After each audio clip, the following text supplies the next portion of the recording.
ইয়া আইয়ুহাল্লাযীনা আমানুত্তাকুল্লাহ হাক্কা তুকাতিহি ওয়া লা তামুতুন্না ইল্লা ওয়া আনতুম মুসলিমুন। আল্লাহ তাআলা বলেন, হে ঈমানদারেরা, তোমরা আল্লাহ তাআলাকে ভয় করো, ভয় করার মতো ভয় করো। ওয়া লা তামুতুন্না ইল্লা ওয়া আনতুম মুসলিমুন, আর মুসলমান না হয়ে তোমরা মরো না। কোরআনুল কারীম হলো এমন এক কিতাব, যেই কিতাবে আল্লাহ তাআলা শুধু আদেশ করেন এমনটা নয়, বরং ওই আদেশ তার গোলাম কেমন করে বাস্তবতায় পরিণত করবে সেই পদ্ধতিও বান্দাকে যিনি জানায়া দেন তিনি কে। এই জানানোটা দুইভাবে হয়।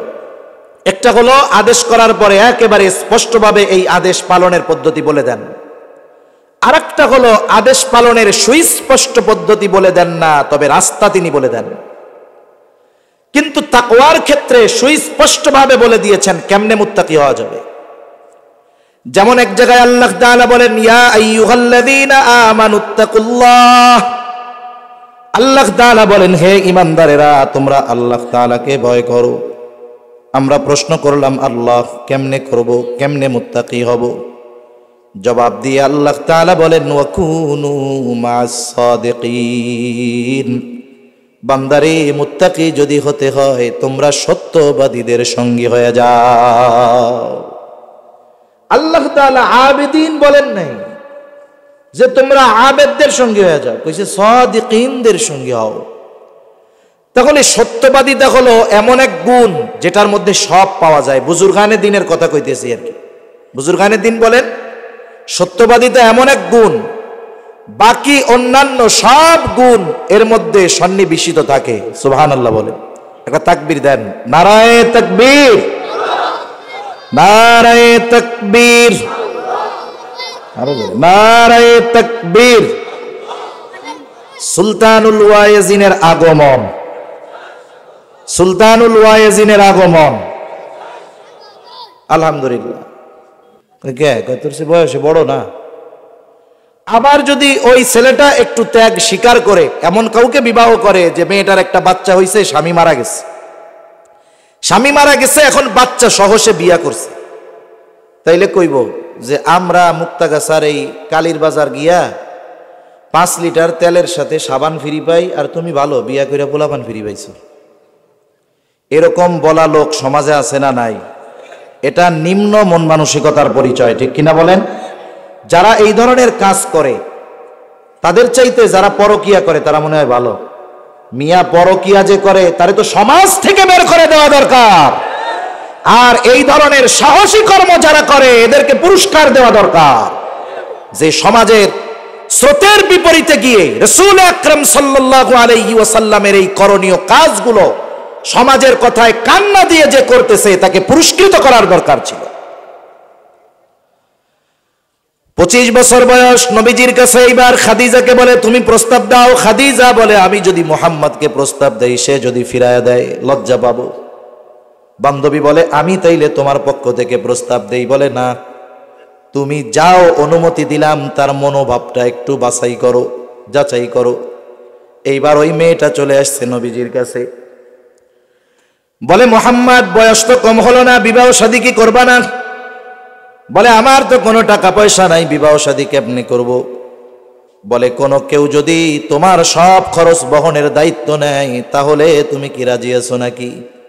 নবীজি বললেন আমার চাচা আবু তালেব আমার অভিভাবক, তার সাথে গিয়া কথা বলেন।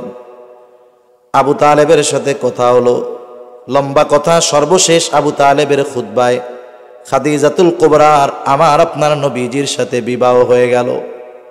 বিবাহ সম্পাদিত হলো। এবার দুইজনের সম্পর্ক স্বামী স্ত্রী। এবার একটু অন্য জায়গায় যাই আমরা। সূরা দুহা, সূরা দুহা আল্লাহ তাআলা মূলত আমার আপনার নবীজিকে সান্ত্বনা দেওয়ার জন্য নাজিল করেছে। যখন নবীজি কয়েকদিন অসুস্থতার দরুন তাহাজ্জুদের সময় উঠতে পারে নাই, আবু লাহাবের স্ত্রী ঢোল পিটানো শুরু করছে, মুহাম্মাদের রব মুহাম্মদকে ছেড়ে দিয়েছে, তার উপরে অসন্তুষ্ট হয়ে গেছে। এই কথা যখন বলে বেড়ায়, আর আমার আপনার মালিক আল্লাহ আমার আপনার নবীকে জানিয়ে দিয়ে বলেন ওয়াদ-দুহা ওয়াল-লাইলি ইযা সাজা মা ওয়াদ্দাআকা রাব্বুকা ওয়া মা ক্বালা ওয়ালাল আখিরাতু খায়রুল লাকা মিনাল উলা ওয়ালা সাওফা ইউতিকা রাব্বুকা ফাতারদা। আল্লাহ তাআলা বলেন ওয়াদ-দুহা, প্রভাতের শপথ, ওয়াল-লাইলি ইযা সাজা, রাতের শপথ যখন তা অন্ধকারাচ্ছন্ন হয়ে যায়, মা ওয়াদ্দাআকা রাব্বুকা ওয়া মা ক্বালা, আপনার রব আপনাকে ত্যাগ করেন নাই, পরিত্যাগ করেন নাই, আপনার উপরে তিনি অসন্তুষ্ট হন নাই। আরে আপনি কি চিন্তা করেন? ওয়ালাল আখিরাতু খায়রুল লাকা মিনাল উলা, আপনার প্রতিটা পূর্ববর্তী মুহূর্ত তার চাইতে পরবর্তী মুহূর্তটা উত্তম। মানে মুফাসসিরিনে কেরাম বলেন দুনিয়ার চাইতে আখিরাত উত্তম। কোন কোন মুফাসসির বলেন না না, নবীজি আমাদের সম্মান ইজ্জত বাড়া কমার একটা গ্রাফ থাকে। মনে করেন কিছুদিন ভালো কিছুদিন ডাউন, আপ ডাউন, সম্মান কখনো বাড়ে কখনো কমে। কিন্তু নবীজির সম্মান একমুখী, বলে ঊর্ধ্বমুখী। এই যে এই সময় ছিল এই জায়গায়, বলে পরের বার ওই জায়গায়, তারপরে ওই জায়গায়। তার মানে আপনার প্রতিটা পরবর্তী মুহূর্ত পূর্ববর্তী মুহূর্তের চাইতে উত্তম। সুবহানাল্লাহ। সময়ের সাথে সাথে আপনার মর্যাদা শান মান বাড়তেই থাকবে, এটা কমার কোনো সম্ভাবনা নাই। ওয়ালা সাওফা ইউতিকা রাব্বুকা ফাতারদা, আল্লাহ রাব্বুল আলামিন বলেন আপনার রব অচিরেই আপনাকে এত কিছু দিবেন, আপনি খুশি হয়ে যাবেন। এই আয়াতের তাফসীরের মধ্যে ঢুকলে আবার আমার ঝামেলা হয়ে যাবে। নবীজি আল্লাহ বলেন আপনার রব আপনাকে এত কিছু দিবে, আপনি খুশি হয়ে যাবেন। আর আল্লাহ নবীজি কি বলে? বলে আমি ততক্ষণ খুশি হব না যতক্ষণ আমার সব উম্মতকে জান্নাতে না দেওয়া হবে। এরপরে কেমন যেন আল্লাহ তাআলা বলেন, হাবিব নবুয়ত দিয়া আমি আপনার উপরে অসন্তুষ্ট হব, আপনাকে পরিত্যাগ করব, এটা তো হতেই পারে না। বরং যখন আমি আপনাকে নবুয়ত দেই নাই, আপনি আপনার শৈশবের কথাগুলো মনে করেন, যৌবনের কথাগুলো মনে করেন। যখন এই দুনিয়ায় আপনার পিতা ছিল না, আপনার পিতা আপনার জন্য সম্পদও রেখে যায় নাই, আপনি ইয়াতীম হয়ে দুনিয়ায় আসছেন। ইয়াতীম হওয়ার কারণে মানুষের কাছে যতটা তুচ্ছ তাচ্ছিল্যের শিকার হয়, আমার আপনার নবী ইয়াতীম হওয়ার কারণে কারো কাছে তুচ্ছ তাচ্ছিল্যের শিকার হয় নাই। বরং নবীজির দিকে যেই তাকিয়েছে, নবীজির প্রতি তার মুহাব্বত বেড়েছে। ঠিক কিনা বলেন? এই কথাই আল্লাহ তাআলা বলেন, আলাম ইয়াজিদিকা ইয়াতীমান ফাআওয়া, তিনি কি আপনাকে ইয়াতীম অবস্থায় পাই নাই? ইয়াতীম অবস্থায় পাওয়ার পর আপনার জন্য উত্তম লালন পালনের ব্যবস্থা কি তিনি করেন নাই? আমি লম্বা আলোচনার মধ্যে যাব না। আচ্ছা, আলহামদুলিল্লাহ। জোরে কোন হইল না তো, আরো জোরে আলহামদুলিল্লাহ। যখন আসছি ভাইজান বলতেছিল যে বিগত কিছুদিন আমাদের এইদিকে আশেপাশে যে কয়টা মাহফিল হয়েছে, যে প্রধান আকর্ষণ 2 ঘন্টা 2.5 ঘন্টা 3 ঘন্টা মাহফিলই শেষ। আলহামদুলিল্লাহ, আমাদের আজকের মাহফিলের মধ্যমণি মাহবুবে উলামা সুলতানুল ওয়াইজিন আল্লামা খালেদ সাইফুল্লাহ আইয়ুবী হাফিজাহুল্লাহ চলে আসছে। আলহামদুলিল্লাহ। গণ হুজুর খাইতেছে, খাওয়ার সাথে সাথে কি কথা কওয়া যায় নাকি? একটু খাইয়া দেয়, একটু রেস্ট একটু আরাম করে আসুক, যেন পরাণ বইরা কথা শোনাইতে পারে। ততক্ষণ পর্যন্ত একটু ধৈর্যের সাথে থাকা যাবে তো ইনশাআল্লাহ? আচ্ছা, কত দূর থেকে আসছে আজকে, সেই ঠাকুরগাঁও, বাংলাদেশের শেষ প্রান্তে 4টার ফ্লাইটে এসে নামছে। এরপরে গাজীপুরের জ্যামজুম পাড়ি দিয়ে আলহামদুলিল্লাহ চলে আসছে। আমরাও দোয়া করি আল্লাহ তাআলা হজরতের সকল দিনই সফরগুলো আসানের সাথে আল্লাহ তাআলা সম্পাদন করার ব্যবস্থা করে দেন। তাহলে আল্লাহ তাআলা বলেন আপনার এই ইয়াতীম অবস্থায় পাইয়া উত্তম লালন পালনের ব্যবস্থা করেছি। কথায় যেহেতু কথা আসলো, নবীর কথা কই, এতে তো আর গুনাহ হবে না, বরং নবীর প্রতি মায়া বাড়বে। অনেক সময় এমন হয়, ছেলে বিয়া দিছেন আপনি, এখন ছেলের ওয়াইফ যে আপনার পুত্রবধূ সন্তান সম্ভবা, 8 মাসের মাথায় আল্ট্রাসোনোগ্রাম কইরা জানতে পারছেন যে আপনি দাদা হইতে চলছেন। বলেন তো, যদি শোনে ছেলের ছেলে হবে, খুশি হয় না বেজার হয়? দাদি যদি শুনে যে তার পোলার পোলা হবে, খুশি হয় না বেজার হয়? কি চিন্তা করেছেন? মাইয়া মানুষ, সেও যদি শুনে পোলা হইব এতে খুশি হয়। দাদি আরো বেশি খুশি হয়। বুড়ারে কয় তোমারে আর লাগবো না, আইতাছে আমার লোক, খুশির ঠেলায় কয় না? কি আনন্দ, কত আয়োজন। বাজারে গেলে ছোট বাচ্চার কিছু পাইলে হওয়ার আগেই দাদা কিনা নিয়ে আসে, দাদি খেতা সেলাই করতে লাগা যায়। নসিব খারাপ, দেখা গেল 9 মাস যখন বাচ্চা মায়ের পেটে, এই মুহূর্তে ওই দাদা যে বাপ হবে সে মারা গেছে। আনন্দ আছে না গেছে? বরং অনেক সময় তো এমন হয়, এইবার পুত্রবধূকে বলে দেখো আমার ছেলে বেঁচে ছিল, খরচ চালাইতে পারতাম, তুমি চইলা যাও বাপের বাড়ি, আমরা পারবো না। যেই সন্তানের খবর তাদের জন্য আনন্দের কারণ ছিল, এখন সেটা বিষাদের কারণ হয়ে গেছে। অথচ এই জাহেলিয়াতের সময় নবীজি দুনিয়ায় আসার 6 মাস আগে আমার আপনার নবীর পিতা ইন্তেকাল করেছে। তার জীবনের শুরু মাত্র ছিল, কোনো সম্পদ নবীর জন্য রাইখা যাইতে পারে নাই।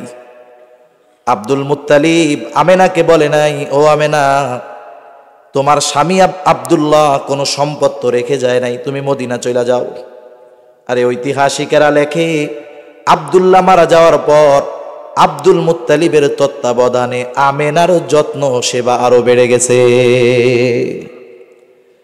স্বাভাবিকভাবে কোনোভাবে হোক, যদি মেয়েটা এই শ্বশুর বাড়িতে থাকতো, বাচ্চা ভূমিষ্ঠ হইছে, ছেলে হইছে, আনন্দ থাকতো না? বলে কেন? বলে ওনার ছেলে মারা গেছে, ওই ছেলেকে দেখে আর আনন্দ হবে না, কপালটা গুছায় থাকবে, কে খাওয়াবে, কে চিকিৎসা করাবে। ইতিহাস বলে নবীজি যখন দুনিয়া এসেছে, আব্দুল মুত্তালিবের 10টা সন্তান ছিল। কয় সন্তান? এই 10টা সন্তান আল্লাহর কাছে চাইয়া পাইছে। কত মোহাব্বত করত 10 সন্তানকে। বলে এই 10 সন্তানকে যত বেশি মোহাব্বত করত, 10 সন্তানের জন্মে যত বেশি খুশি আব্দুল মুত্তালিব হয়েছে, তার চাইতে বেশি খুশি আমার আপনার নবীর জন্মে আব্দুল মুত্তালিব হয়েছে।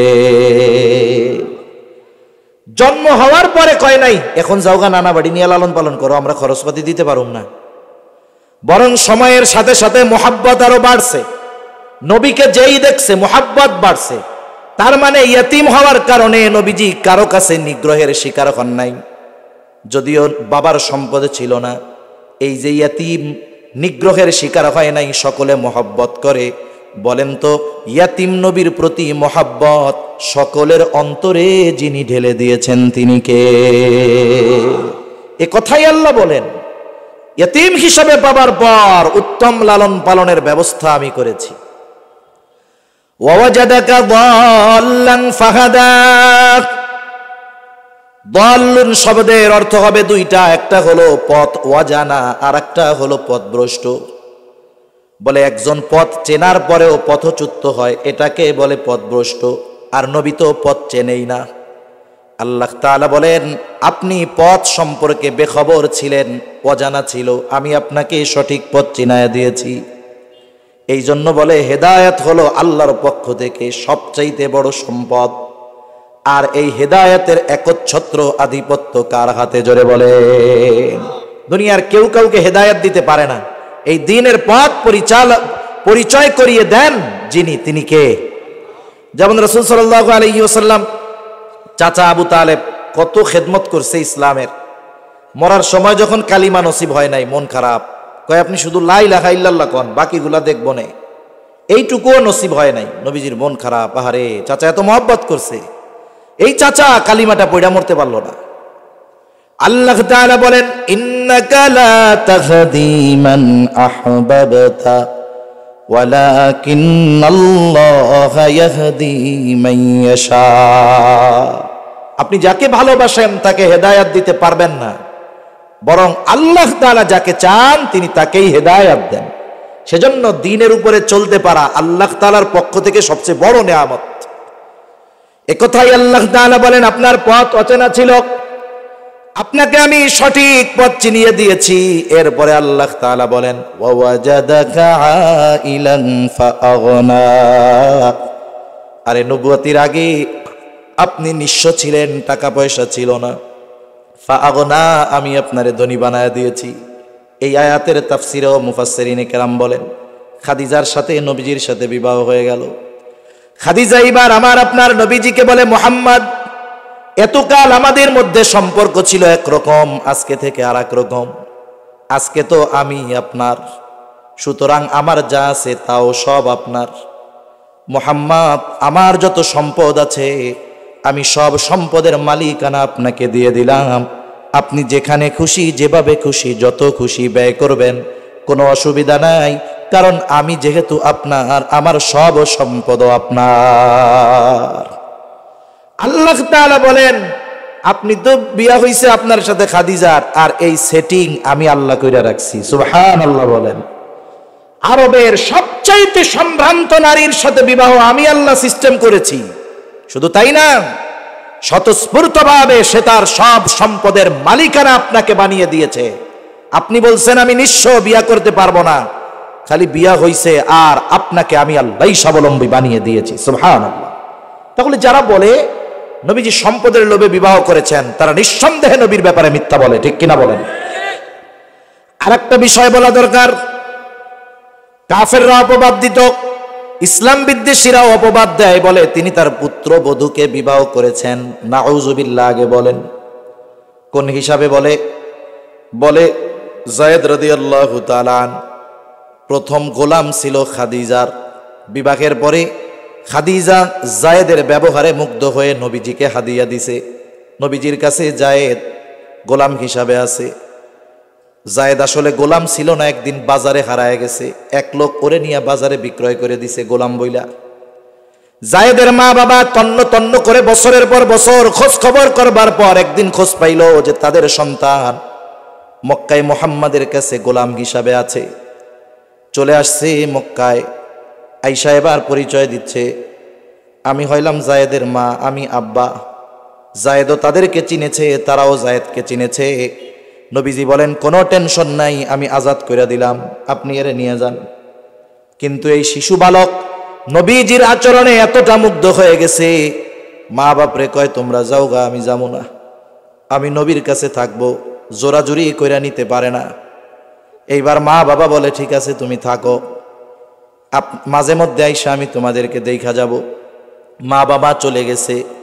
নবীর প্রতি যায়েদেরও অকৃত্রিম মোহাব্বত, ভালোবাসা নবীজি দেখলেন এবং উপস্থিত সকলের সামনে ঘোষণা করে দিলেন, আজকে থেকে যায়েদ হলো আমার সন্তান।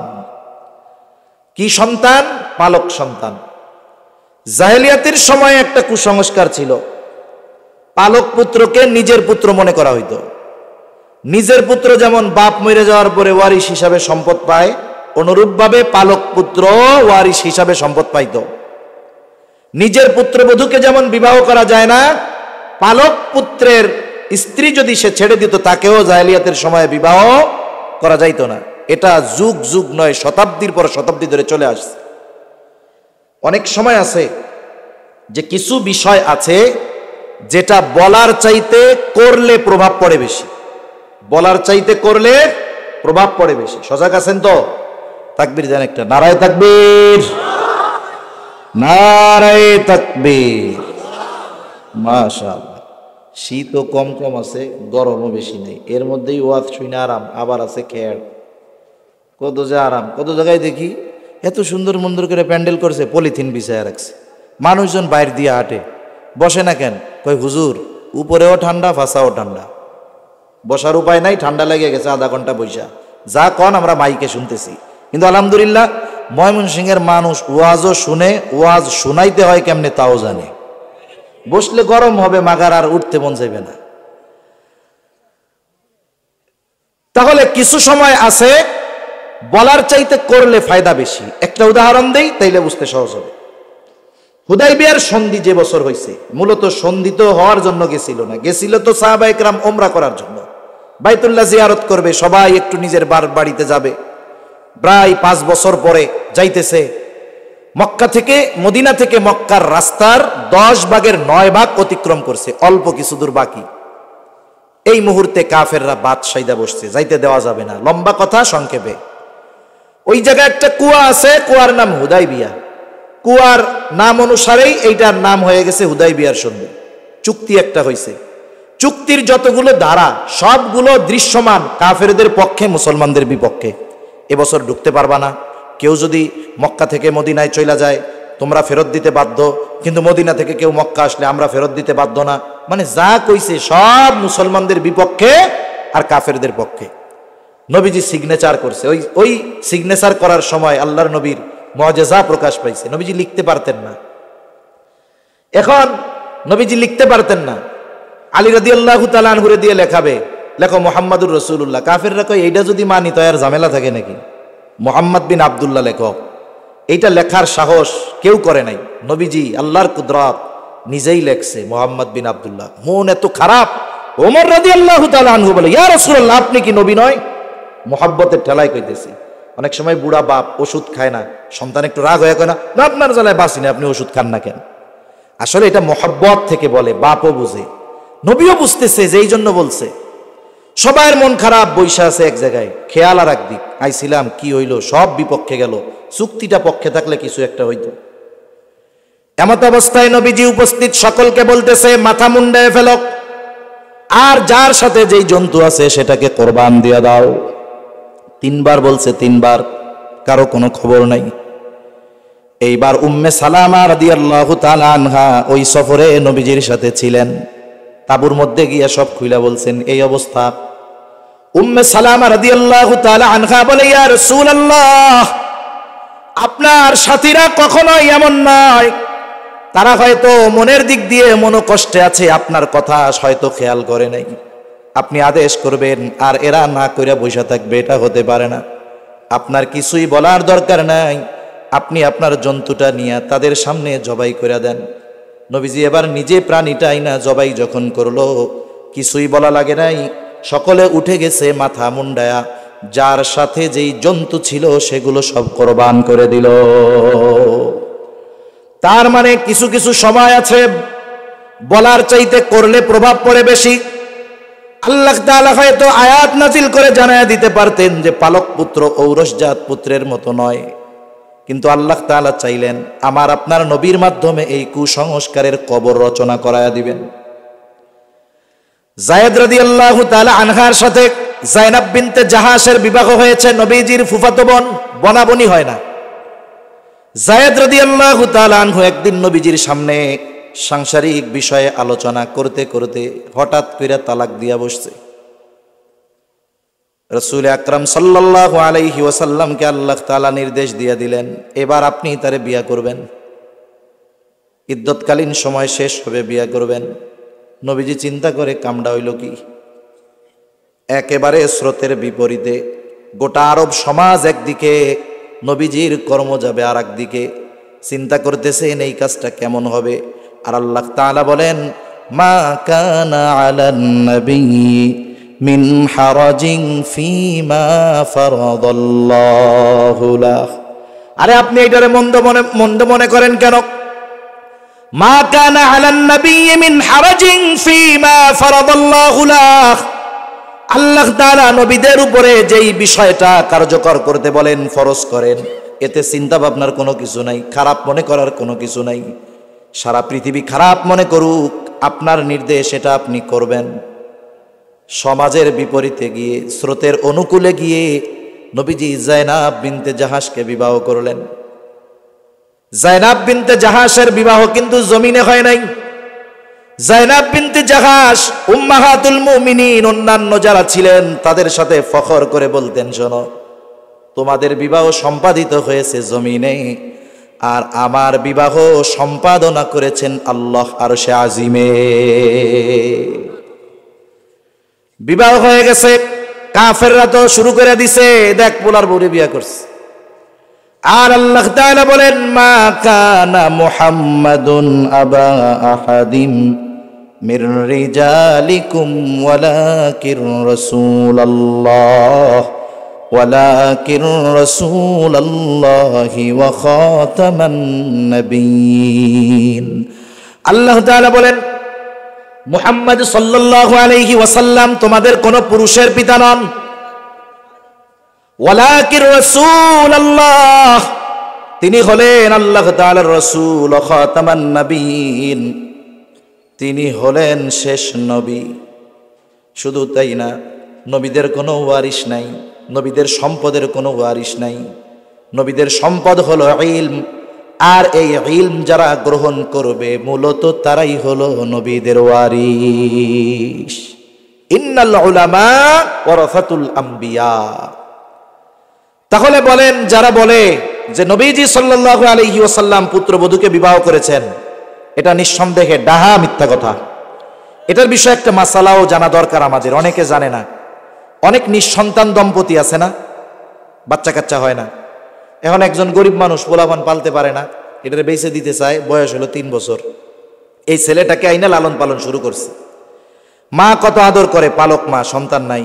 এখন এই ছেলেটা যখন বালেগ হবে, মা এই যে 3 থেকে 13 বছর, 14 বছর, 15 বছর পর্যন্ত এত আদর করছে, ইসলামী শরীয়ত বলে ও বালেগ হওয়ার পরে ওই মা ছেলের সামনে, ছেলে মায়ের সামনে যেতে পারবে।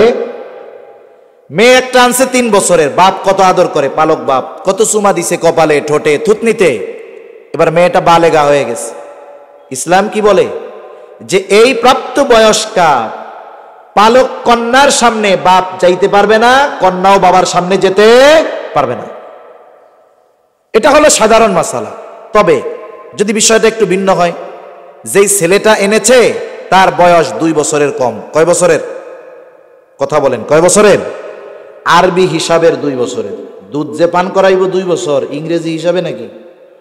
আরবি হিসাবে 2 বছরের কম। এখন ওই মহিলা যে পালক কন্যা বা ছেলে, ও চিন্তা করছে পোলাটার বয়স তো 1.5 বছর, তা আমার বোনের একটা বাচ্চা আছে, দুধ খায়, এইবার উনি নিয়া ওই বাচ্চারে দিয়া উনের বোনের দুধ পান করাই দিছে। এখন সম্পর্ক কি হয়েছে? কয় দুধ খালা হয়ে গেছে। বুঝেন নাই? ওনার বোন হইছে দুধ মা, আর উনি কি হইছে? দুধ খালা। এবার কি হইল? বলে এবার ছেলেও মার সামনে যাইতে পারবে, মাও ছেলের সামনে যেতে পারবে। এছাড়া পালক পুত্র কন্যা সাধারণভাবে, যদি এই ধরনের কোনো সিস্টেম না হয়, সাধারণভাবে এরা প্রাপ্তবয়স্কা হওয়ার পরে সাধারণ একজন মানুষের সাথে নারী যেমন পর্দা করে, সাধারণ একজন মেয়ের সাথে পুরুষ যেমন পর্দা করে, অনুরূপভাবে ওই পালক মা, ওই পালক বাবা ওই রকম ভাবে তার ওই মেয়ে সন্তানের সামনে, মা ছেলে পালক সন্তানের সামনে পর্দা করতে হবে। এটাই শরীয়তের নির্দেশনা। তাহলে রাসূলুল্লাহ সাল্লাল্লাহু আলাইহি ওয়াসাল্লামের ব্যাপারে যা বলা হয় অপবাদ দেওয়ার জন্য, এগুলো ডাহা মিথ্যা কথা। কি কথা বলেন? নবীজির চরিত্র এত সুন্দর, কাফেররাও নবীজির চারিত্রিক ব্যাপারে অপবাদ দেওয়ার দুঃসাহস করে নাই। নবীজির চরিত্রের একটা দিক এক মজলিসে আলোচনা করা সম্ভব নয়। একটা মানুষের সুন্দর চরিত্রের সবচাইতে বড় এবং উত্তম দিক হলো তার সত্যবাদিতা। সত্যবাদিতা এমন এক গুণ, যেমন আল্লাহ তাআলা কোরআনুল কারীমে ঈমানদারদেরকে নির্দেশ দিয়েছেন, ইয়া আইয়ুহাল্লাযীনা আমানুত্তাকুল্লাহ হাক্কা তুকাতিহি ওয়া লা তামুতুন্না ইল্লা ওয়া আনতুম মুসলিমুন। আল্লাহ তাআলা বলেন, হে ঈমানদারেরা, তোমরা আল্লাহ তাআলাকে ভয় করো, ভয় করার মতো ভয় করো। ওয়ালা তামুতুন্না ইল্লা ওয়া আনতুম মুসলিমুন, আর মুসলমান না হয়ে তোমরা মরো না। কোরআনুল কারীম হলো এমন এক কিতাব, যেই কিতাবে আল্লাহ তাআলা শুধু আদেশ করেন এমনটা নয়, বরং ওই আদেশ তার গোলাম কেমন করে বাস্তবতায় পরিণত করবে সেই পদ্ধতিও বান্দাকে যিনি জানায়া দেন তিনি কে। এই জানানোটা 2 ভাবে হয়। একটা হলো আদেশ করার পরে একেবারে স্পষ্টভাবে এই আদেশ পালনের পদ্ধতি বলে দেন। আরেকটা হলো আদেশ পালনের সুস্পষ্ট পদ্ধতি বলে দেন না, তবে রাস্তা তিনি বলে দেন। কিন্তু তাকওয়ার ক্ষেত্রে সুস্পষ্টভাবে বলে দিয়েছেন কেমনে মুত্তাকি হওয়া যাবে। যেমন এক জায়গায় আল্লাহ তাআলা বলেন, ইয়া আইয়ুহাল্লাযীনা আমানুত্তাকুল্লাহ। আল্লাহ তাআলা বলেন, হে ঈমানদারেরা, তোমরা আল্লাহ তাআলাকে ভয় করো। আমরা প্রশ্ন করলাম, আল্লাহ কেমনে করব, কেমনে মুত্তাকি হব? জবাব দিয়ে আল্লাহ তাআলা বলেন, ওয়াকুনু মা'আস সাদিকিন। বান্দারে, মুত্তাকি যদি হতে হয় তোমরা সত্যবাদীদের সঙ্গী হয়ে যাও। আল্লাহ তাআলা আবেদিন বলেন নাই যে তোমরা আবেদদের সঙ্গী হয়ে যাও, কইছে সাদিকিনদের সঙ্গী হও। তাহলে সত্যবাদিতা হলো এমন এক গুণ যেটার মধ্যে সব পাওয়া যায়। বুজুর্গানে দিনের কথা কইতেছি আর কি। বুজুর্গানে দিন বলেন সত্যবাদিতা এমন এক গুণ, বাকি অন্যান্য সব গুণ এর মধ্যে সন্নিবেশিত থাকে। সুবহানাল্লাহ বলেন, একটা তাকবীর দেন, নারায়ে তাকবীর, নারায়ে তাকবীর, নারায়ে তাকবীর।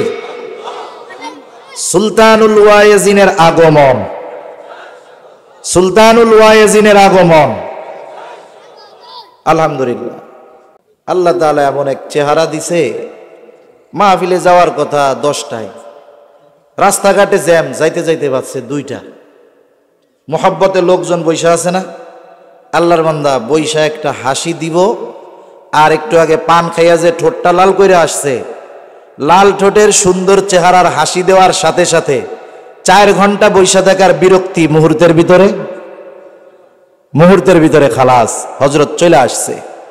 সেজন্য আমরা মিশে মিশে আর একটু বৈশা যাই। এখনই হযরত আলোচনা শুরু করবে ইনশাআল্লাহ। তাহলে আমি আমার কথাটা শেষ করে দিই। সাদিকিন হলো, সত্যবাদিতা হলো এমন এক গুণ যেই গুণের মধ্যে বাকি সব গুণ এমনিতেই পাওয়া যায়। রাসূল আকরাম সাল্লাল্লাহু আলাইহি ওয়াসাল্লাম সত্যবাদিতার গুণে পরিপূর্ণ গুণান্বিত ছিলেন। আমাদের আজকের শিক্ষা, আমরাও নিজেদেরকে পরিপূর্ণ সত্যবাদিতার গুণে গুণান্বিত করব। আল্লাহ তৌফিক দান করেন, আমিন। ওয়া আখিরু দাওয়ানা আলহামদুলিল্লাহি রাব্বিল আলামিন।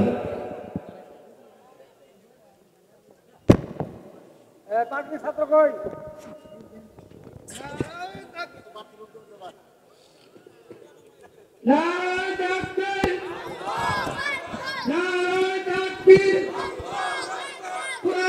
পক্ষ থেকে আর্মি সাহেবের আগমন, আর্মি সাহেবের আগমন, আধারভূমির পক্ষ থেকে, পুরাবাড়ির পক্ষ থেকে